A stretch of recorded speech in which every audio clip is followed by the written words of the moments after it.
Yamal oltin to'pni Usman Dembelega yutqazib qo'yganini tushuntirdi va bu uning o'yini bilan bog'liq emas edi. O'tgan yili Vinicius oltin to'pdan ochiqchasiga mahrum qilinganida va yarim mavsumda maydonga chiqmagan futbolchiga berib yuborilganida France Football buni izohlay olmagan. Faqat braziliyalikning janjalli xulqini sabab sifatida ko'rsatgan edi.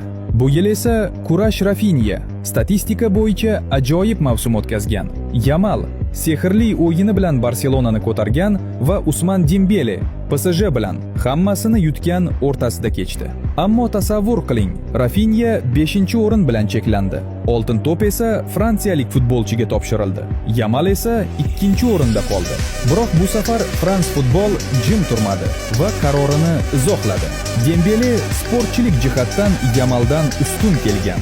Konferensiya ligasi finalida mag'lub bo'lganidan so'ng Cristiano Ronaldo bilan qo'l siqishdan bosh tortgan Yamalning bu harakati noprofessional deb baholandi va pastga tushishining asosiy sabablaridan biri sifatida ko'rsatildi.